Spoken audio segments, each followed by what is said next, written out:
Hello survivors, welcome to the State of Decay 2 stream, your source for all the latest updates from Undead Labs. I'm your host, Geoffrey Card, and you know why we're here. It's because Update 25 just landed on all your Xboxes and your PCs. It's available on all platforms now, not just to the public test realm. Though, I gotta say, we owe a huge debt of gratitude to all the players in the public test realm who've been feeding us feedback, helping us refine these features, just giving us a ton of information on how these new features from Update 25 play in the real world. Some of your feedback actually went into Update 25, and some of it we're still working on. You should expect that there will be more updates down the line that contain continued refinements to sidearms, to plague territory, to the Outpost upgrade, because we're still listening, and those of you who have been playing in that public test realm have given us so much good stuff to work with, we couldn't even fit it all in the update. So before we get into all of the nitty-gritty details, I should introduce our guests, starting with Kara K. Kara is joining us from Valkyrie Entertainment, which is an outside studio that we've partnered with to help expand our capabilities on State of Decay 2. How you doing, Kara? I'm doing great. Thanks for having me. We're really happy to have you because, Brant and I have both been advocating so hard to get sidearms into the game, and it wasn't until you joined the team that we were actually able to make it happen. So, Kara is the primary developer on Sidearms. She's here to talk about some of the additional refinements we've made to that feature since the last time you saw it. But she's not the only one here. You all also know Lucy Tibbits as the designer behind the Outpost upgrade and one of our regular co-hosts. How you doing, Lucy? Good to be back. I haven't been on in a while, and I am super excited to see how everybody handles the updates, upgrades, etc. Can you tell us a little bit about the background behind you? I know there's a lot of fans of your backgrounds when you show up on the stream. No, this week it was just like I was testing something last week, and suddenly I noticed on the ground. I can't see if I. Just every once in a while, random body parts will fly off of zombies and stay longer than they should. So those are really well arranged. Like you can really sort of imagine there's an invisible zombie there just trying to crawl a little bit towards you. Yeah, playing invisible piano or something like that. Anyways, I'll let you talk. It looks like that, yeah. So Lucy is going to be feeding us questions from the chat. So send all of your good questions our way. Your bad questions, we're going to ignore them. Just your good questions is all we want. So we've got a lot to get to today, and oh wow, my Xbox went to sleep. So we've got a lot to get to today. So let's just jump right into it because there's more to this update than we've even talked about so far in multiple streams about the new features. So when you've got Update 25, the first place you're going to land is here. You're going to see this summarized version of our patch notes. Now, this is not actually all of the additions to the game that we made. We just hit the headliners because nobody wants to read things in a video game. So you can scroll down here if you're new to some of these features to get a summary of what they are. But the most important thing on this screen is the fact that in bold type in two different places I pointed out, you must move to a new map in order to enjoy most of these features. I'm really hoping most players see that text because while like say sidearms and the improvement to community skills, those you get immediately, until you move to a new map, you don't get access to plague territory or outposts. And so I have not actually done any work in my personal game that we usually stream. I have not actually done any work to bring this community into the new world. So we're going to go through that process together, starting with equipping everybody with a sidearm. Because we've got Kara here, we should talk about sidearms as our very first thing. And then we'll go through the process of moving maps and see what it's like to get into Update 25. So this is the same community that we have been playing with a ton in the past. We've got about, 8 characters in this community. It's a nice big one, but none of these characters have sidearms. So now, Kara, a lot of people have seen our previous video about how the sidearms feature works, but we put a little bit of refinement into it since then.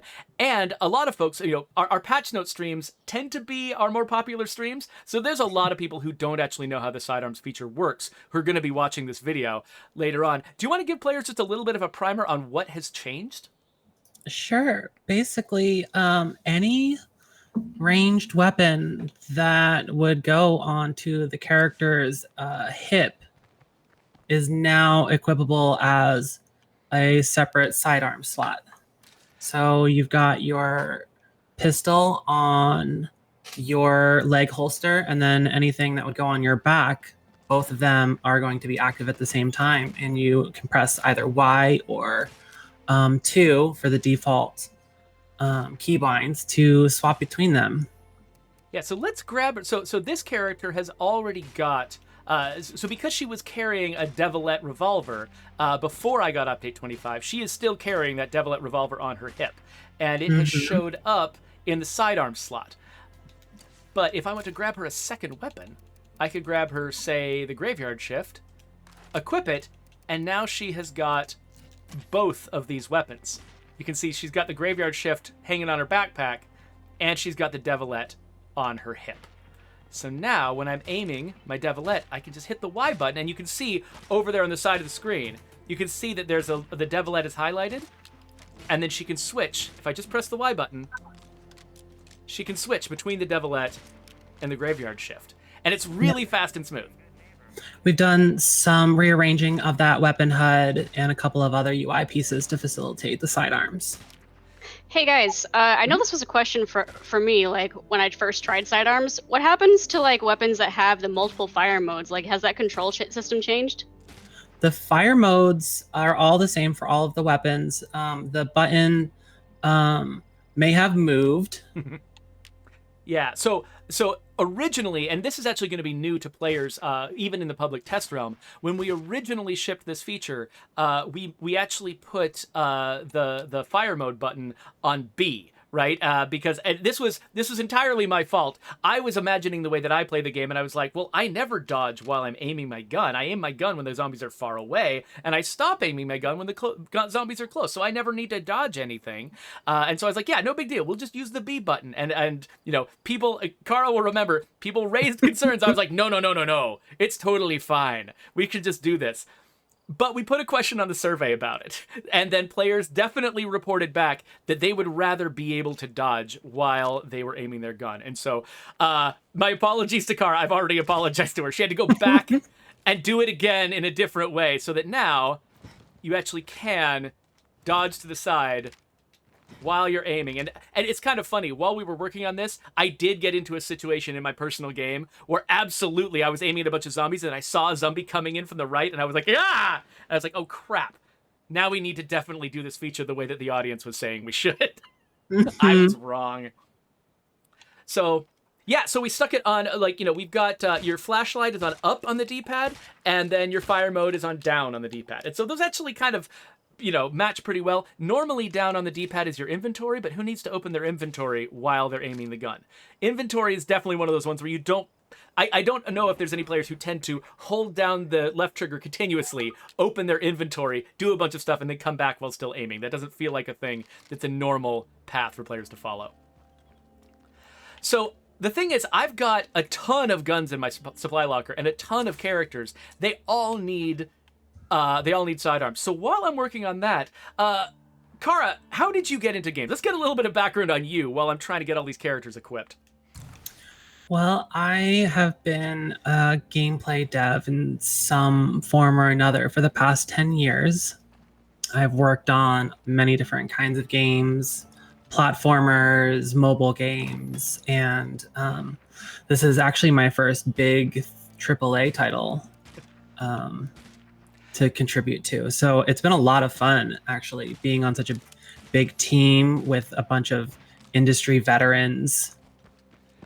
Which is good. Yeah, so I've been working on State of Decay and State of Decay 2 for the past 8 years or so, and that was also my first big high-profile game after working in the mobile industry and on games based on kids' movies. And so it's actually kind of fun to see.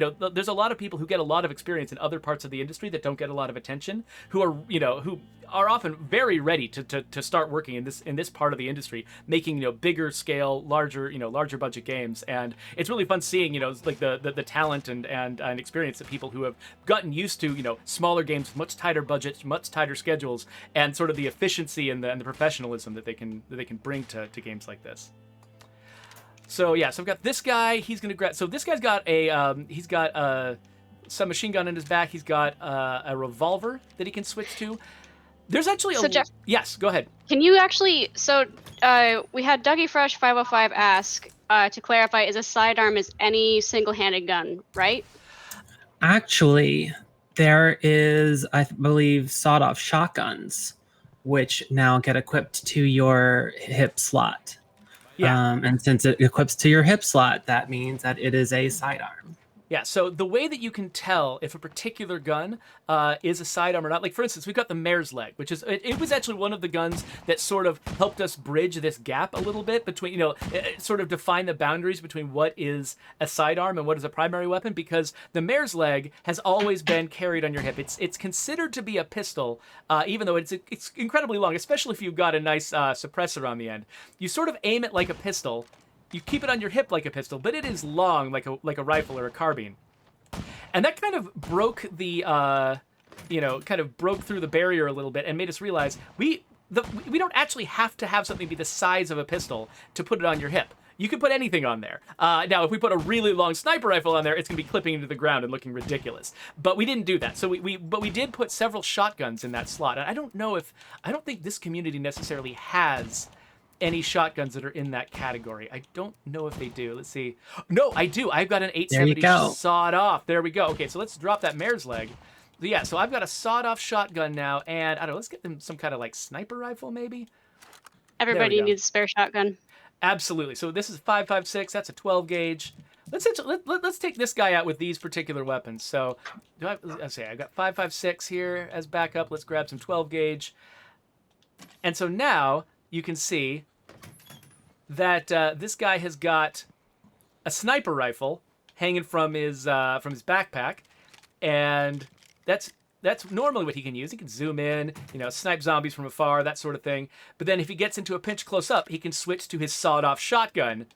And this is the kind of thing we're hoping players will be able to do, is to pick weapons of very different types in order to sort of like round out the tactical possibilities when they're out in the wild.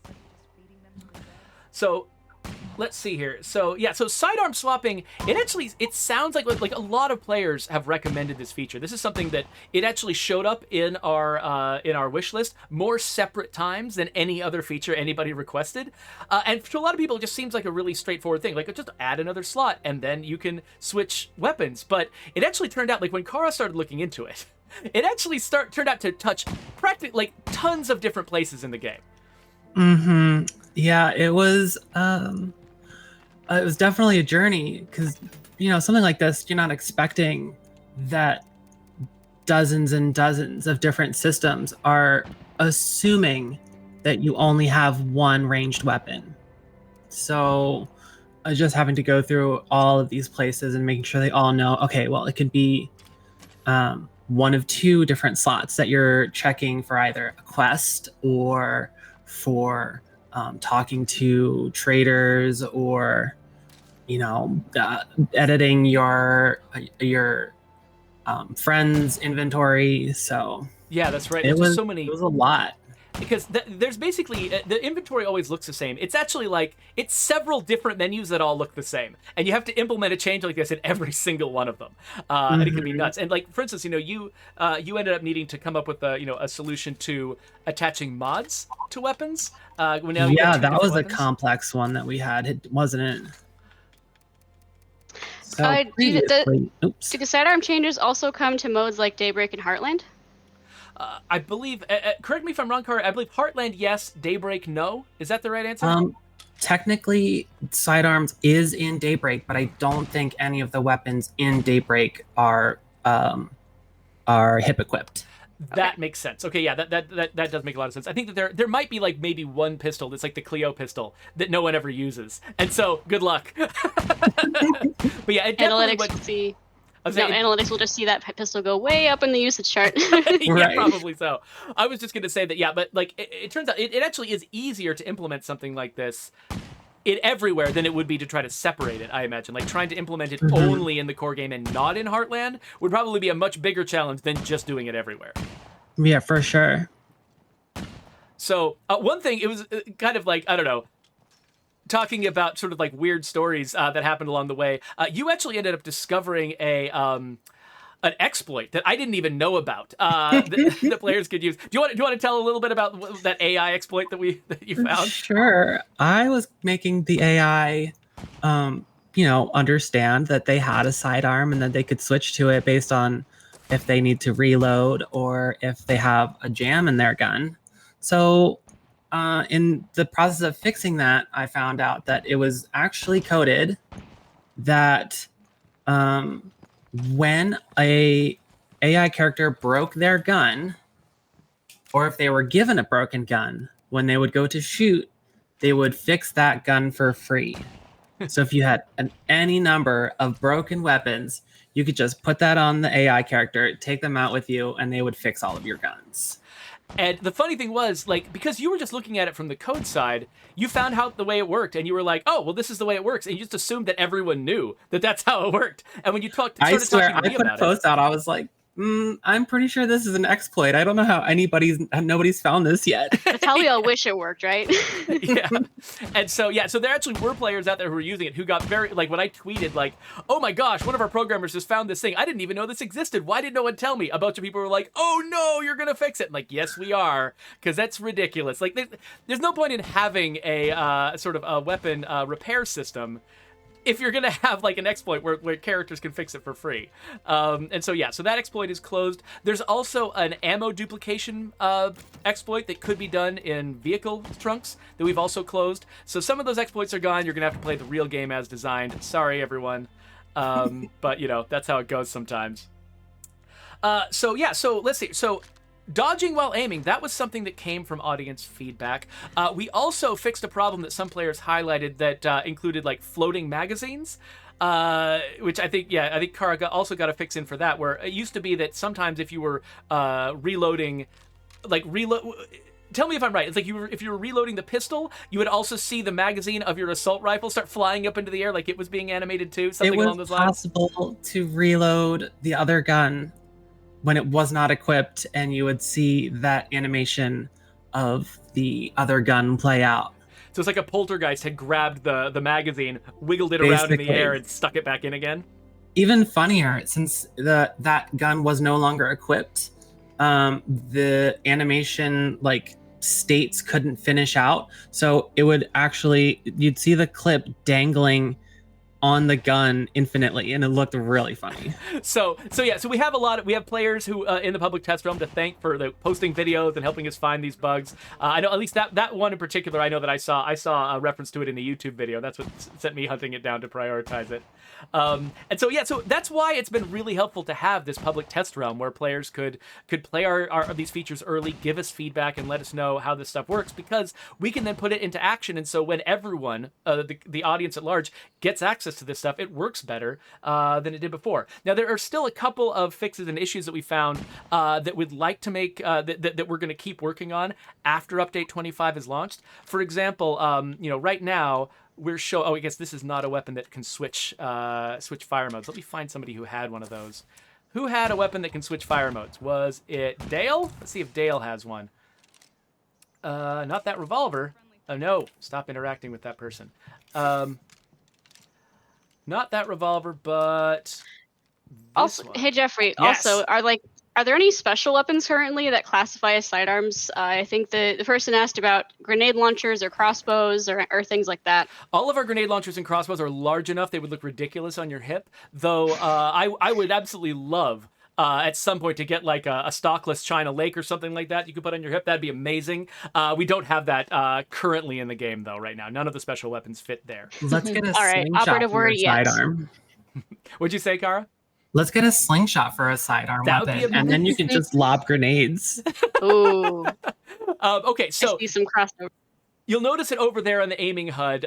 We've got, when we originally implemented it, switching your fire mode was on the B button, and so it made sense to have it show up on the right over there, Y, B, and A. It's a beautiful little layout to help you figure out where it goes on the face buttons. And similarly, it was 2, 3 on the keyboard, and 2 and 3 were in the right order. It felt really good.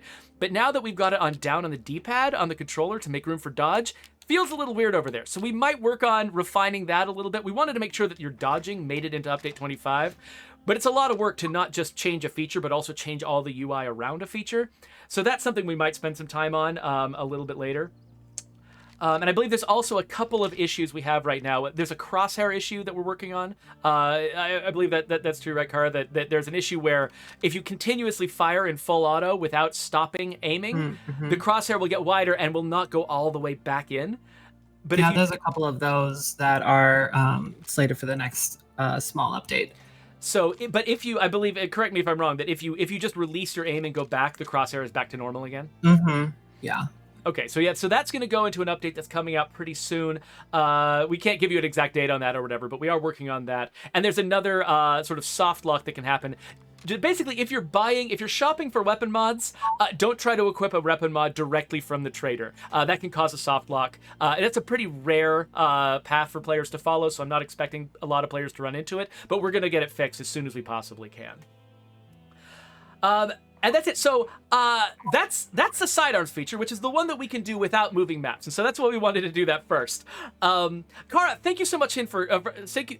I can't even talk today. Thank you so much, Kara, for coming in here and giving us a primer on the sidearms and following up to all our player feedback. I really appreciate you coming in. Thank you so much for having me. So we're going to let Kara go because there is still a lot of work to do on this stuff. So thank you again for being here. And then I am going to bring back just Lucy. And I did not crop her very well. That was hiding. The worst. Are you able to tilt your camera down? I should have tested this before the I stream. can, let me full screen my, I'll fix this in a second. There we Okay. go. Yeah. Oh, that works. Yes, your head is in an excellent place now. Perfect. Good. Okay, so we've talked about Right next sidearms. to the hand, which I don't know. There You we got go. one hand. You got a hand. Yeah, it's still creepily reaching over your shoulder. You're good. Okay, so another big thing we want to talk about is how you get the rest of the features. So we've talked about the sidearms. We need to talk about how do I get Plague Territory and the upgraded outposts onto this map. Because you can see I've got a classic old Plague Heart there. It's just, there's no Plague Territory aside from it. Exuding from it. And on this map, I've already killed most of the Plague Hearts anyway, just to kill time on the stream. So we need to get to a new map and see these new features. You'll notice that Geoffrey, will brand new communities also be affected by this? Yes, brand new communities will get the new features. So basically, if you're starting a brand new community, if you move maps, or if you change the map difficulty, which also resets the map, anything that gets you a new map is going to get you Plague Territory and the Outpost upgrades. But if you're dropping into your current community that you've already been playing prior to the update, what you're going to see is not just a lack of Plague Territory and Outposts. You're going to see that we've changed the way that map moving works. So you'll remember that the way it used to work was you would always have to go to your command center, which is kind of a hidden place to look for this feature, and you would have an option in here that was unlock new territories or search for new territories or whatever it was that we called it. I don't know. It's been gone for a while internally. I forgot what it was called. But what we have now is anytime you upgrade your command center for the first time to Command Center 2, we actually have unlock new territories as a passive effect. So you don't have to take any additional actions or anything. All you need to do is have a Command Center 2, and then you have permanent access to all of the map exits if you want to leave the map and go and settle someplace new. And if you haven't unlocked them yet, they still show up on the map, but just in a grayed out form. So and with instructions so that if you look at them, they will tell you this is exactly what you have to do to unlock the map exits. And I know that there's a lot of players out there who like to map hop a lot, who like to just bounce from map to map really quickly. And there used to be kind of a hassle in between of sort of needing to to pay for that action, wait for it to complete, wait till the map exits unlock. Now, once you've got a Command Center 2, which follows you from base to base, you've just always got the map exits open. So one thing that we are improving in a later update, it's not going to be in this build of the game, but it's going to be in an update that's coming out fairly soon, is we're going to fix the way that cars work when you're moving maps. Right now, here's my advice. So right now I've got 4 cars in this base. I've got this lovely muscle car. I've got this military truck over here. And then the other 2 parking spots are in front. I've got the Megalodon and I've got this SUV that I really like. So I want to keep all 4 of these cars. What that means is I should make sure that we've got a problem, which is whenever I drive to the map exit, I'm also bringing a 5th car with me. And so currently the way the game works, it will only bring 4 cars with you to park in 4 parking spaces around your new base when you arrive at the new map. And what that means is it's going to choose kind of arbitrarily from among the 5 cars, the 4 you've got parked at your current base and the 1 car that you drive into the exit. So what I would recommend is park the 4 vehicles that you want to bring with you to your new map. Park them at your base, then take some garbage car you don't care about and drive that one to the exit, and then get out of the car. Don't bring the car with you into the exit, and then you will definitely get those 4 cars that you have parked at your base, and you'll get to keep them. And when you arrive at the new map, you're going to be at your base, and you'll have all 4 cars. You can check and make sure you've got them.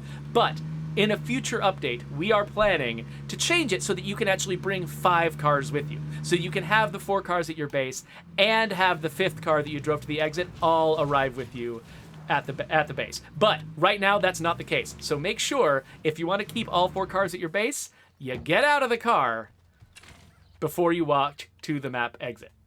So here we are. Are we ready to go, Lucy? Yep. So I'm going to hold that button and confirm. Okay, so which map should we go to? Should we just let it pick randomly for us? I've been on Drucker for a while, so maybe we want to go to like Meager or Cascade Hills or Providence Ridge. Do you have a favorite, Lucy? I say let's go to Providence Ridge.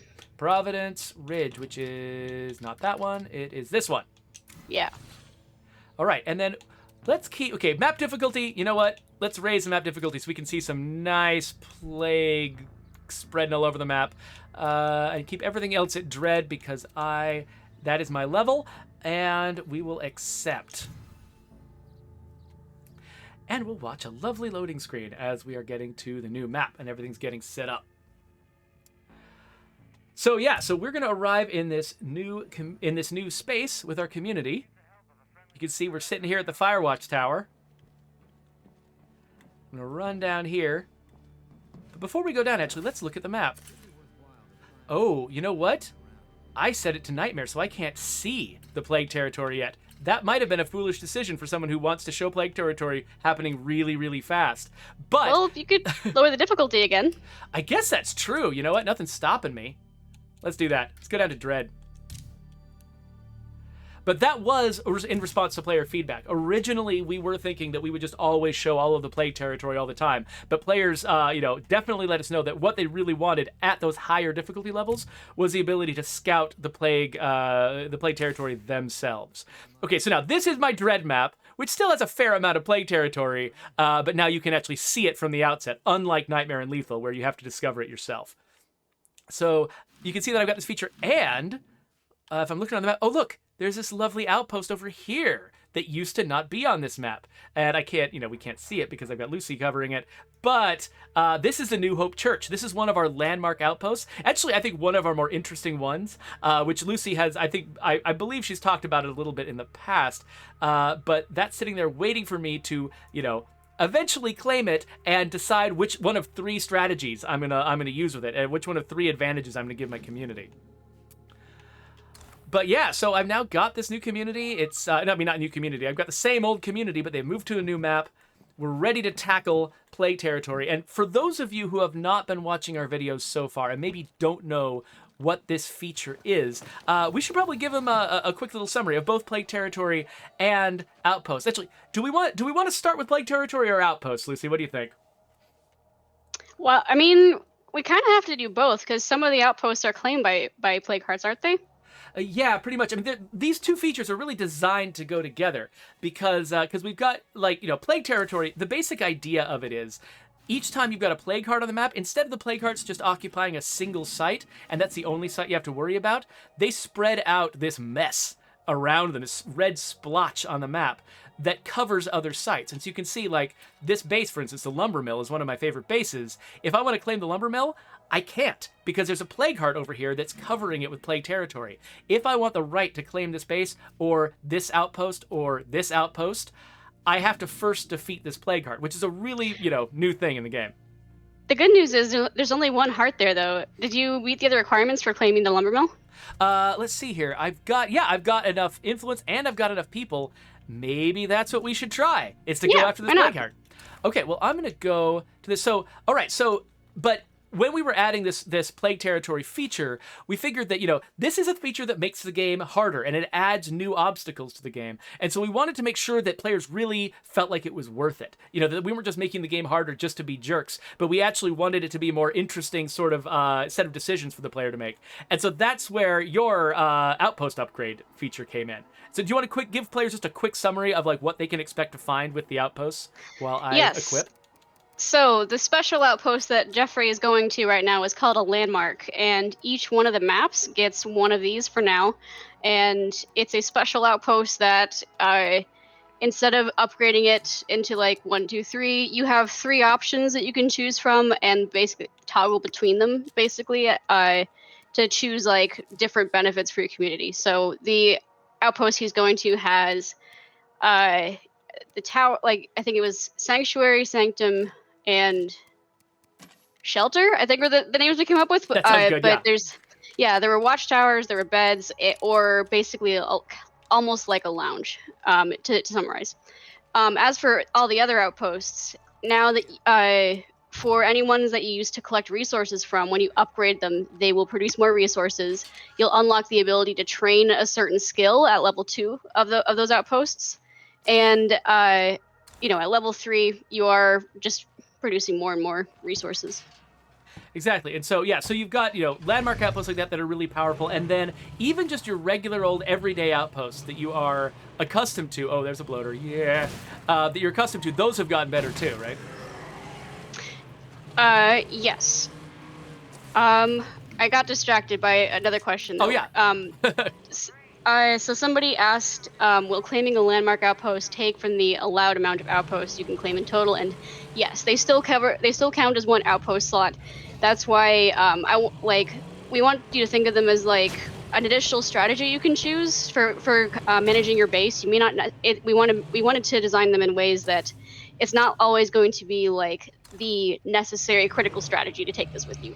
You can use it to make your playthrough feel different. We're really hoping to add more landmarks in the future so that there are different options to choose from if you want to incorporate a landmark into your base survival strategy. Yeah, that makes a lot of sense. And basically, the whole kind of purpose between, making, adding these landmark outposts and adding these, the upgradable resource outposts, which is sort of the other big side of the outpost upgrade scheme, is the fact that not only does that give you like more stuff to try to go after by fighting the plague hearts, but it also means that it opens up more options for you when you're trying to build your base. There's a lot of players who have reported that they feel like there's certain facilities that they always need to build, like the hydroponics facility, for instance. There's some players who are just like, well, I always have to devote a certain amount of space in my base to hydroponics because I need to keep my food. Now that you've got upgradable resource outposts, you can use an outpost for that, and you don't have to do that, and then you've got a bunch of space open at your base that you can use for other things. And the landmarks do a similar thing, right? They provide benefits a lot of the time that you would normally use a facility for, and then that frees you up to build other facilities. Yeah, or double up on facilities you want, or areas of your community you need to bolster. I am really hoping that lethal zones' need for food is alleviated just a little bit with these, so players don't always have to feel like they're locked into a single strategy for lethal mode. But it's this is only our first attempt to upgrade the outpost feature ever. So hopefully, if you have suggestions, please feel free to submit them to the idea. What's that called? The wish list. The wish list. That's what we call the public one on the State of Decay website. Yeah, it's at support.stateofdecay.com. Okay, so you'll notice, by the way, there's this like particulate stuff in the air around here. One of the pieces of feedback we got from the public test run was we used these areas surrounding plague hearts that sort of told you that, oh yeah, none of the sites around you can be claimed. The red fog here used to be really, really thick, and some players told us that they felt like they couldn't even see well enough to play. And so we turned it way back. You can still see some of the fog around here when you're getting really close to the plague heart, but in most of plague territory, you see a little specks in the air, stuff like that, but it's not nearly as difficult to see through. And so that came from player feedback. From the public test realms. We also got a lot of feedback about zombie spawning. When you'd come indoors and you were fighting a plague heart, a lot of the time you would find zombies spawning in places that felt kind of uncanny. They would sometimes spawn infinitely out of rooms you'd already been into, stuff like that. And that made it a lot harder for players to fight plague hearts and to do pretty much anything else in the game. So because players were reporting that from the public test realm, we were able to correct that before Update 25. So you actually, across the board, you should see much better indoor spawning, way fewer like uncanny zombie spawns coming out of closets you just left. Things like that. Nobody spawning on the floor behind you, that kind of thing. Yes, exactly. So I used most of my bullets from that gun, but luckily I can switch to my revolver, and we're totally cool. Oh, we got a fake A47. That is one of my favorite guns in the game. Bunch of useful stuff. All right, so now that we've taken down this plague heart, you can see on the map, it's emptied out. And so we're going to go back. Let me look at my notes here because... Oh yeah, so there are another couple of changes that we made in response to feedback from the public test realm. One thing you're going to see is it used to be that on the lethal zone in particular, you could actually accrue plague much faster when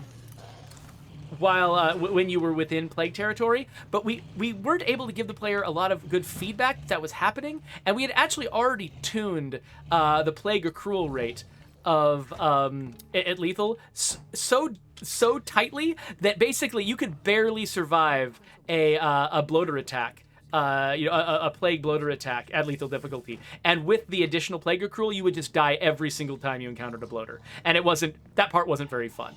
So, okay, looks like we got some talked about a lot of different ways. Yeah, and they play tested a lot of them internally, tried a few of them in the, oh, now that screamer. Great. I'm gonna have even more zombies to kill before I can claim this place. Oh, get off me. But yeah, anyways. So what were you saying? Yeah, just how the feedback has helped us make these decisions to make the experience as good as possible for people. So if you are part of the public test realm on PC, I just want to say thank you to everybody. And I forget if we're continuing this for future updates. Is it still open, Geoffrey? Yeah, so the public test room is still open, so you can still play in there if you want to. If you really kind of got used to the community that you got in there, feel free to keep playing in there. Right now, the build that's in the wild and the build that's in the public test room are the same build of the game, so there's nothing special or new in the public test room. But that's going to change. The next time we work on some brand new feature, we're going to put it in the public test realm first, and folks are going to get a chance to play, to try it out. And it's still going to be really useful to us every single time now. We're doing all of our plans that we're making right now are around putting things in the public test realm first. So that's definitely still valuable. If players want to keep playing in there, we love it, and we'd love to see more feedback from you. So now I've claimed this base after having rescued it from plague territory, and it's lovely, and I feel very good about it. So as far as other changes we're going to make, one thing that we just did that did not make it into this build was a lot of players were worried that plague territory was going to push them to need to kill the plague hearts earlier and then push them towards progressing to a legacy faster. And there's a lot of players who like to avoid legacying because they want to keep their community forever. And that is completely understandable and a valid way to play the game. And we're actually thinking more about ways that we can support players who play that way. But one thing we're going to be doing in a future build is making it so that missions that send you to go kill a plague heart will not spawn if you've only got one plague heart left. So we won't have this weird setup where you're deliberately keeping a plague heart alive so you don't progress to your legacy, and then we keep sending you missions to go kill that plague heart. We're going to stop doing that. So that'll come in a later update. Other pieces of other refinements that we made. One thing is we repriced the outposts, right? The outposts and the outpost upgrades. We actually made some changes to the costs of the outposts in response to player feedback. Isn't that right, Lucy? The original outposts, I don't believe so. It helped us set the costs for the new outposts, and the live feedback was helpful for iterating on that. So the initial numbers we released to the public test realm were not good enough, and we were able to shake. I can't remember if we raised them or lowered them because I've had so many different projects swirling in my head this past week. No, that makes a lot of sense. Yeah, what we did was so basically you had set some. the first numbers that you had set, you deliberately set them to be low so that players could try them quickly and sort of give us some feedback really fast without having to spend a lot of time saving up for it. But then after we got feedback from players, one of the major pieces of feedback we got on the Outpost was that they were way too cheap. The players wanted to save up for these really powerful things. And so we actually used, we looked at data from players in the beta and elsewhere to see how much of an influence sort of surplus they were running, and use that to sort of feed into like, you know, repricing these upgrades so that players can actually sort of save up for them and spend time trying to earn them. So, and we also added a cooldown. This is something that I had no idea how to do, and you figured out how to do. We added a cooldown to the skill. So there's skill training features on the outposts that let you give you access to sort of the basic community skills, like well, not gut packing. That's what this guy has, but if you go to a food outpost, you'll find the gardening skill. Do you have any characters that don't have a skill to learn yet, or? Let me see here. Yeah, so we've got I think that Steph here needs to learn a skill. So we can take her to someplace and learn a skill. And so, yeah, actually, we've got kind of some... So it used to be that you could just basically spam that button and just level up everybody's skills to the max. Now you have to actually sort of carefully decide when to use it because there's a long cooldown that you have to sort of wait for. Is that right? Yeah, because first of all, it doesn't really make sense to just instantly inject the knowledge into your brain. Like, this is zombie apocalypse, not quite sci-fi, even though we have some cool tech from Red Talon and stuff. They're not quite there yet. So we wanted to make sure that players were spacing out how long it took them to upgrade somebody from the minimum skill level to maximum, because that's kind of meant to be over at least a couple of plague hearts length of time in terms of gameplay, not 5 minutes. That's a little unrealistic. So let me see. I do not have a gardener in this community. So okay. Well, do you have someone who needs to be trained? Yes, let's train. Let's go and be Stephanie Bang here, who's got an amazing name. We'll go get in the car and we'll go take over one of these outposts and teach her some gardening. No, she needs chemistry. You think she needs chemistry? Yeah, her name's Stephanie Bang, so she needs to have explosives. Well, where do I go for explosives? What's the that is do you know where an ammo outpost is? I'm trying to think. I think that I believe there was one over here somewhere, but there's a bunch of, you know what, we might, despite the fact that her name is amazing, we might need to make her a gardener just because that's what we have access to right now. And we've got limited time. So yeah, you're right though. That would be much better to make her a chemistry expert. We've already got a munitions expert in the community though. So one thing that we should point out though, and this is something that we have not, I believe we have not talked about it in a ton of detail on the stream, is the fact that we have made an upgrade to the community skills, the 5th skills that characters have that sort of benefit the whole community. And the change we made is we actually made them benefit the whole community in more ways. So let's claim this outpost, and then we'll look at some of our characters' 5th skills and talk about it. So, okay, so now I've claimed this outpost, and I can actually right here open the outpost via the base screen, like the sort of the little sub window that you normally get only on the base screen. You can now get it live here at the outpost. And if I upgrade this outpost, which actually takes a little bit of time, but not much, then that's going to unlock the first level, which includes the skill training action.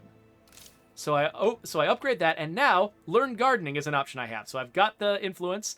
I'm going to learn gardening, and now it's on a cooldown for the next 15 minutes. So if I wanted to come back and keep training her gardening and get her more stars in gardening, I totally could do that with this outpost. But I can't just sit here and spam it if I've got the influence and just level her all the way up instantly to 7 stars. So that was Lucy had to find a clever solution for that, like deep inside of our tools, and it worked, and I'm very happy with it.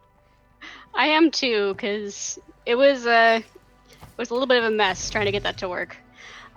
I forget. Did you ever try using a skill book while one of those train actions is in cooldown? I have not. I've got no idea if there's a problem. Okay. Well, I'm not necessarily a problem, but I guess that's something we'll have to check out. Yeah, that's a good idea because it does have a similar effect, right? Yes, exactly. The point of those actions was not to eliminate the skill books. They're still going to be there in loot at the same frequency that they were before. It's just we wanted to remove the blockages that players were experiencing with limited skills. Like, you need things like computers to upgrade your radio station, or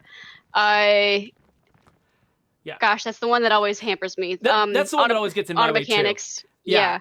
But there's a couple of big ones that you really always need in order to upgrade certain facilities. So we wanted players to have something that they could like make real choices for to go and pursue a character with that skill. So we we had looting and the skill books, but that's still kind of based on luck of the draw. Mm-hmm. So skill action is the solution we came up with. So we should point out some of the other things so update 25, it's got such big features. Like we want to spend all of our time talking about these big, massive gameplay changing features, but there's a bunch of smaller stuff too, including the fact that, for instance, we look at Vicky the metalworker here. Right now, it says that at her current level of her skill, she gives 15% plus 15% weapon durability to the entire community. That's a new thing. It used to be impossible for us to give personal benefits to the entire community via skills. It just wasn't even allowed by our tools. And now it is. And so we went through all of the community skills, and that special ability that you unlock at the very 7th star, that now generally tends to apply to the entire community, except in a couple of very special cases where it's obvious that it couldn't. To the entire community. And so that amounts to, let's see here. So pathology, mobile operations, and logistics, those all offered like special abilities. Like pathology offered some infection resistance. Mobile operations gave some fuel efficiency benefits. Logistics, I think, gave higher stack counts for consumables. Those all of their values went down for the individual holding it, but then they started sharing their ability to the entire community. So if you've got someone with logistics, all of your characters have their stack count go up by 1. If you've got mobile operations, all of your characters have higher fuel efficiency now. And if you get multiple characters with the same skill in your community, those abilities start stacking. So now, even though your pathology character no longer has the massive, ridiculous infection resistance that they used to have, it's down a little bit from where it was, they're sharing it with the entire community, and it overlaps with other pathology experts. So those of you who are on lethal, who are desperately trying to get your infection resistance up as far as you can, maybe train a community of doctors and see what happens. That might be kind of fun. So that's going on. We've got munitions and pharmacology now. They already offered universal benefits to storage. They offer bigger ones now. Let's see here. Cuisine and electrical also offer bigger bonuses. Go through. You should. I mean, I don't want to list them all here because this is not the setting where people want to get a long list of information. But go check out your individual things. Like eventually, for instance, I should level up this character's computer's ability and see what happens at the 7th star. I should level up this character's medicine ability and see what happens, which they specialize and they get the 7th star. So you should all check that out too. And it'll all be detailed very specifically in the patch notes if you want to go to the support site or go to Steam, where we post our patch notes and read the entire thing. We broke it all down there. Other stuff. We've only got like 10 minutes left. Other stuff that's going on in this game with this update include a bunch of quality of life improvements. Like right now, like if you call an enclave over the radio, you've got this top option up here: find resources and people, find other survivors. It used to be that when you selected this, it would always try to place an enclave close to your base, and so you'd end up with a cluster of enclaves around your base and nothing out in the wild wilderness. So now we actually base the location close to where your character is. So if I wanted to, find an enclave way up here in this corner, I could drive up there, use that radio option, and then an enclave would be found up in that corner rather than near my base. Now, if you liked them near your base, that's fine. Just use that radio option when you're close to your base, and you'll still have the same effect. But now, if you want to sort of spread your enclaves out or find better places to have contacts, like enclaves, you can do it now. Hosts. Now, when you're playing in multiplayer, the host can now see the tether bubble on the map. It used to be that only the guests could see it, and they would be like running to catch up with the host. And the host is like, "What? What are you doing?" And they would be like driving off and tethering all of their guests. Now, if you're the host, you can see the tether bubble, and you can tell if you're doing that, so you can actively avoid it. When you're surveying, actually, I wonder if there's a survey site I can start running to while we, continue reading some of these. When you're at a survey site, and actually, I'll do that in a second. When you're at a survey site, you can actually see enclaves on the map. It used to be that, your character would actually say out loud when you would survey a site that had an enclave, they'd be like, "Oh, hey, there's some people living there." But you wouldn't see anything different in the icon. Now you can see that there's actually an enclave there. And Geoffrey, did we actually talk about the new icons and what they mean? Oh, you mean like the new Outpost icons and stuff? The discs behind the Yeah, icons? and what they look like when they're plagued versus not plagued. No, but if you want to talk about that a little bit, feel absolutely free. Yeah. Yeah, no, I mean, we wanted to make sure players could understand which sites were affected or not affected by the plague spheres, because of course, when you're trying to loot them, you can't make those sites safe if they're still in a plague sphere. Plague So territory. right now, yes, sorry, plague territory. Yeah. We have indication of whether or not it's in a sphere. You can still tell if it's looted. You can still tell if it's infested as well. I don't think you have any infestations on the map yet. I don't have any infestations yet, no, because this is a new map. But yeah, so you can see like if they're a special outpost or a base, which they get those discs around them. If they're an upgradable outpost, a landmark, if they offer power or water, or if they're a base, they get these discs behind them that turn red. But even if they don't have a disc, if they're just a regular beds outpost, they still get a red outline. So you can tell, okay, this one is definitely covered by plague territory, and so I need to take out a plague heart before I can grab it. This one, however, is not. So I'm going to head over to in that direction and start surveying while I talk about other stuff. Oh, here's something that I can actually demo a little bit. Let me open up the settings menu. This is there's a new accessibility option in the game, which is aim toggle.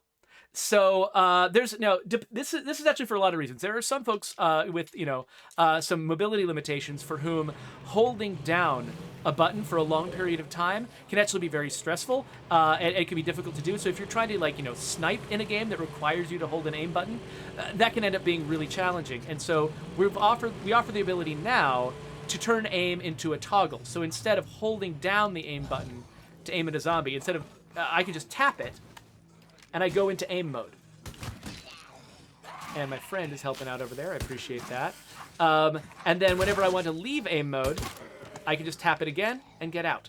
So that's partly for people who need that for physical reasons, but it's also good for people who, for instance, if you started playing shooters with, say, Battlefield 1942, and that was your, and you really got used to the idea that you sort of right-click to go into aim mode and then right-click to go out again. If that's your habit, you can now make State of Decay 2 work that way. So it's a nice convenience for a lot of folks. So if I, for instance, oh yeah, I forgot that I was in toggle mode. So let's find an enclave. I'm not sure if we're actually going to successfully set this up so that it works, but Steph's going to call for an enclave. We'll see if we can get him to show up on the survey. Other stuff. Survivors are no longer unhappy if you don't build certain facilities. This was a pet peeve anyway, that until you've built a watchtower, I did this on my personal stream. I was trying to max out my morale on Dread so that I could get the achievement for that. And there were characters at one of my bases, I could not do it because I had a penalty because I didn't have a watchtower at that base, and there wasn't a good place to build a watchtower at that base. And so now we've actually removed the features where there are 4 facilities. I think it's the watchtower, the garden, the workshop, and the infirmary. Now you don't have to build those 4 things in order to make all the community members happy. Now characters are going to be, they will get a morale bonus if you build a facility they like, but they won't have a penalty before you build it. And the whole purpose of that was, in this new world of the Outpost upgrade and everything, we want to have more base flexibility. We want you to be able to decide, I'm going to do a base with no workshop, and have that be viable without just sort of arbitrarily punishing you with a morale penalty. I mean, that strategy in particular is a bit rough, but if you really want that as a challenge, you now have that option. So it looks like the character that the enclave that showed up is far away, so I can't actually prove that this new feature works. But I promise it does. You can actually see enclaves on the map, on the survey. Another little minor thing: the Rtx Cyclone Shotgun now is actually a shotgun under the hood. So it fires shotgun shells. It's basically an automatic shotgun, but because it was kept on the hip for a long time, we treated it as a pistol, which meant that if you used it for, say, a shotgun bounty or something like that, it wouldn't count. Now it does count, so now it's officially a shotgun, along with all of the other shotguns that you can now keep on your hip, all the ones that say sawed off on them. Or the fall down go boom weapon, for instance, also counts and is a hip-mounted shotgun. And there's also we also went through and solved some additional bugs. Bloaters. When it used to be, we had a bug where sometimes if a bloater exploded near your car, the game would be like, that car's close enough, and would just give you a bunch of bloater gas in your car when the bloater was really, really far away, and that was ridiculous. And so we fixed that bug, and it no longer happens. Blood ferals no longer deliver infection to you when you dodge their attacks. It used to be that apparently their BO was so bad that even if you dodged under their armpit and you didn't actually get hit by their claws, their BO would still give you plague, and that was silly, and so we don't do that anymore. They're already unfair in so many other ways, so we decided to tone it down just a little. Yeah, exactly. Let's just dodge the heck out of that bloater. We already talked about the exploits that we closed when we had Kara on here, and let's see here. Followers will now never gain 5th skills from conversations. So for a long time, we had these conversations that characters would get into about their backstory, and sometimes those would, if they had an empty 5th skill slot, sometimes those would give them a 5th skill that maybe the player didn't actually want them to have.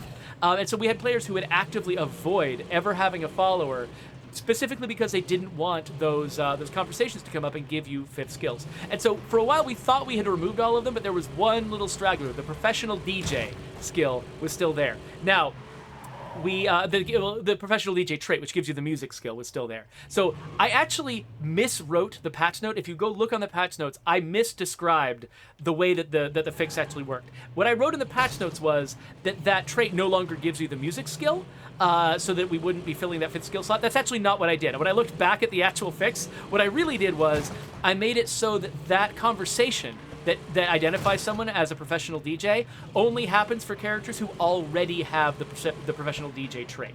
So now you're not going to, have some random character who it doesn't already have the music skill get the music skill from that trait. It's just that conversation won't happen unless they've already got it, so it won't cause any harm. So you can feel free to bring followers with you on the road at will, and they are not going to get 5th skills. So just that's our I always hesitate to say promise in case I've left another bug in there, but it's a semi-promise to you. Yeah, thankfully, we're not removing any of those skills. They're still all going to show up on characters that you find or create, so it's all good things. Exactly. Okay, so we are almost out of time. There are a few more things we wanted to talk about, though. Wonder did kind of give us permission to go a little bit long. If you've got some time, Lucy, is that all right? Yeah, I got time. Okay, we'll only go a few extra minutes over because one thing I definitely wanted to show. Let me try to get to a fairly safe place, like there's such a thing in this world. I don't think there's a lot of zombies around here, though. And I've got my friend to watch my back, so I'm gonna hop up on. Can I hop up on this car? I don't know how easily it is to. You gotta go from the side, I think. This particular car. By the door. There we go. Okay, I'm gonna stand up here. No, I'm gonna fall off again because I'm garbage at this game. Okay. So we've added 3 achievements to the game. That's something we really wanted to highlight. So right here, you can see this is the art. Brant Fitzgerald has now stepped into the role as our achievement artist. So this is the one for biggest ball of twine in Minnesota is the name of one of our new achievements. You can thank Zoe McClatchy for that title. This is for claiming your first landmark outpost. Then we also have one called 3-Hour Tour, which is for claiming 3 landmark outposts. We're not going to make you claim all of them, but it's for claiming 3 different landmark outposts over the course of, multiple maps. And then we have a third one, which is called, what did we call it? But it can be better. That's what we called it. Nice Wonder Woman quote there, also from Zoe McClatchy. This is for upgrading a resource outpost all the way to the top. And we've got a lovely tribute here, of course, to Peddler's Barbecue as our achievement art for it. And that's lovely. Thanks to Brant for making these beautiful pieces of art because I love them. And so those are your new achievements. So go out. If you've 100% of the achievements already, now you haven't. There's more to go and get. And I think that is most of what we were going to talk about here. We haven't covered everything. There are still minor things that we haven't talked about here, but if you want to go out to again, if you go to our page on Steam, you'll see that we've got the patch notes there. If you go to our support site, support.stateofdecay.com, I believe that we post them there as well. And so you can pour through it, find all of the details and all the little bug fixes and stuff like that we've done. It looks like we actually are only not going to have to go that far over the limit, which is great. Because, so let me quickly just go through just a quick summary of the major updates that we've made to the game with Update 25 for your convenience and screenshotting abilities. So, Plague territory. Now plague hearts claim an area around them, and you can't claim that stuff yourself until you've killed the plague heart, which should totally change sort of the order of operations, the way that players approach the strategy of taking over a map. It's one of the biggest changes we have ever made to the game, and we're excited about it. Upgradeable Outposts. Your resource outposts can now be upgraded, and when they're upgraded, they give you more resources, and they also unlock skill training actions that give you more access to a greater variety of abilities for your community. We've added landmark outposts, which are special outposts, each of which offers 3 different strategies, either 3 different ways to buy one effect or 3 completely different effects. And the goal with those is to try to, replace more things that facilities used to do, give you some new abilities, and give you a greater variety of ways that you can build up your base and your community's capabilities. Swappable Sidearms. We started there. This is basically the ability to load up 2 ranged weapons on your character rather than just one. And instead of having to dig in your backpack if you want to change guns, you can swap guns on the fly by pressing the Y button while you're aiming, or by pressing the 2 button anytime if you're playing with a mouse or keyboard. All of those, by the way, we've got a key binding screen. You can change the keybinds to something that feels more natural to you if that's not your favorite thing. Streamlined Map Movement. So if you want to move from map to map, you no longer have to kick in this difficult to find action on your command center level 2. Now, if you've just upgraded your command center ever, all the map exits are unlocked. You can just go there and travel. Just make sure you've put some thought into where your cars are at the time.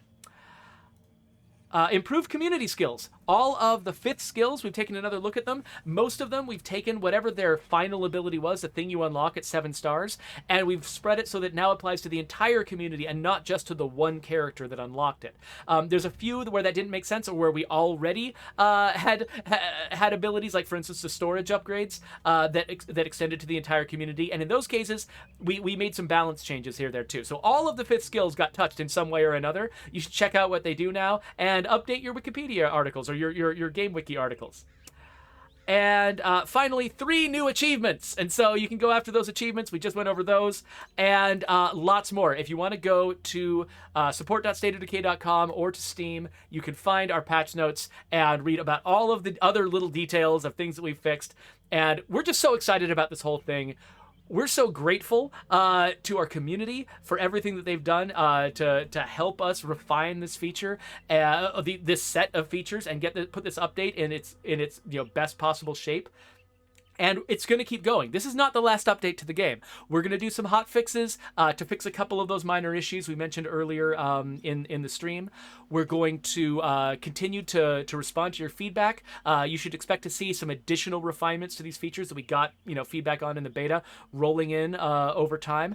And we've got other big plans we have not even begun to talk to you about. And it's all in the works. And so this game is still very much alive. Every time we issue an update, somebody wants to feel really clever, and they get on the internet and say, well, that's it, State of Decay 2 is dead. It's not. We're working on secret stuff behind the scenes we have not even talked to you about yet. So please stay tuned here with us, and we'll always have more to share with you. So thank you. We're only a few minutes over. Lucy, thank you so much for being here and for passing us questions. Thanks for having me, and thank you all for playing our game. And I look forward to hearing all the crazy stories that come out of this update from the creative people who play our game. Yeah, exactly. And, and also special thanks to Cara Kay, who had to leave early, but we were really glad that she was here to walk us through the experience of setting up these sidearms and all the weird little details that she had to deal with, adding a new feature so sort of deeply embedded in all of our systems. That was great. We're really happy to have her. And actually, we've brought in big thanks to Valkyrie Entertainment, by the way, who expanded our sort of the amount of staff we were able to devote to a lot of these things. The map moving feature was also done by an engineer from Valkyrie, and we really appreciate all of their help. So with that, I think we're about done. So see you later, Lucy. And we will go to the outro screen. So go and play Update 25. It's available to everyone right now on Xbox and PC, on Steam, on Windows, whatever. We're going to be back to stream again on July 19th. Now that we stream every 2 weeks, of course, when we have a vacation, like for instance the American Independence Day, that means that we stream once a month. And so a month from now we're going to do another stream, July 19th. It's going to be a lot of fun. We got big plans for that stream too. In the meantime, go and play this. We'd really love it. And if you want to, continue to get updates from us, you can go subscribe to our channel. We'd love to share everything we can with you, and we're gonna get out of here awkwardly because we're still here. At least we can go cool off now. I don't know about you, but Oh, I'm boiling. yeah, like working from home in an oven, right?